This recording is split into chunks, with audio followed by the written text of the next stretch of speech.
आए हैं यहाँ आज पिछड़े वर्ग की एक आज पिछड़े वर्ग की बालिका के साथ रेप हुआ है, गैंग रेप। तो क्या आप उससे अधिकारियों से बात की थी, हमारी टीम भी जाके उनसे मिली थी।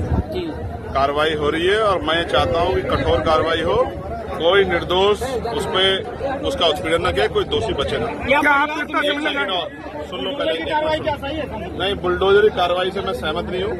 बुलडोजरी कार्रवाई इसलिए सहमत नहीं हूँ, अपराध एक करे, आदमी करे और उसके पूरे परिवार को सजा मिले, ये नहीं होना चाहिए। और फिर मैं कह रहा हूँ, न्यायपालिका पे हमें भरोसा रखना चाहिए।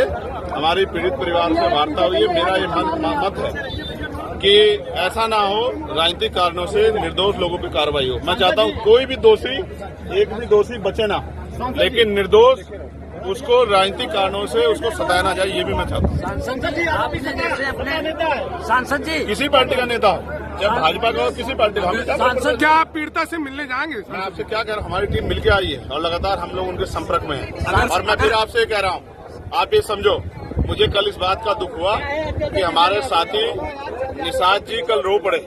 मुझे बहुत तकलीफ हुई, मगर मैं समझता हूं कि अगर कैबिनेट मिनिस्टर बन के भी आपको रोना पड़ रहा है और न्याय में देरी हो रही है, तो फिर ये आप काहे के कैबिनेट मिनिस्टर हैं? तो मैं आपको स्पष्ट रूप से कहा, मैं उनकी जगह होता तो ऐसे आरोप ऐसा अपराध करने वालों की जो है ऐसे सख्त सजा मिलती, और जो पुलिस के लोग, जिन लोगों ने लापरवाही की, उन पर भी कार्रवाई होती। तो ये सब क्या होता है, तो समझना पड़ेगा। और जिम्मेदारी ये है कि कानून व्यवस्था उत्तर प्रदेश में किस हाल की, इस बात को भी समझना पड़ेगा। कोई अधिकारी अच्छा काम करता है तो नेता उसको जो है जीने नहीं देते, और कोई उनके हिसाब से काम करता है तो फिर ये सब होता है। इसलिए मैं आपसे कह रहा हूँ, किसी भी बहन बेटी का अपमान नहीं होना चाहिए। इसलिए कठोर से कठोर कार्रवाई हो और इसकी कठोर जांच हो, क्योंकि जांच होने से ऐसा ना हो तो कोई और आदमी जो है जो लिप्त बच जाए, लेकिन कोई निर्दोष भी उस पर कार्रवाई ना, उसका भी ध्यान रखना पड़ेगा। सांसद जी, आप अपने नाम के सामने चंद्रशेखर रावण लिखते थे, आज हमने बोर्ड पे आपने देखा कि चंद्रशेखर आजाद लिखा। तो भैया 27 में अगर गठबंधन की बात चली सपा बसपा की तरफ से, ये बताओ, इससे मिल्कीपुर का जो नाम वाला तो बताओ, मिल्कीपुर की जनता को रोजगार इससे मिल जाएगा क्या? हम मिल्कीपुर में हैं, अयोध्या के लोगों के जो मकान टूटकर वापस हो जाएंगे क्या? अकबरपुर का जो जमीन मकान जो गिरा दिए गए वो ठीक हो जाएंगे क्या? अरे काम की बात करो, नाम में क्या रखा है?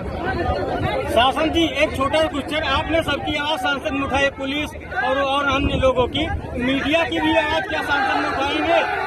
मीडिया की आवाज हमने कहा जिस तरह मीडिया के लोगों को दबा जा रहा है ठीक नहीं है, और मीडिया के लोगों की सुरक्षा व्यवस्था अच्छी, हमने आवाज उठाई। आप ध्यान रखा करो हमारी बात में, ठीक है? आखिरी बात सुनो, मिल्कीपुर हम लोग लड़ेंगे और मेरा भरोसा है मिल्कीपुर हम लोग जीतेंगे। धन्यवाद।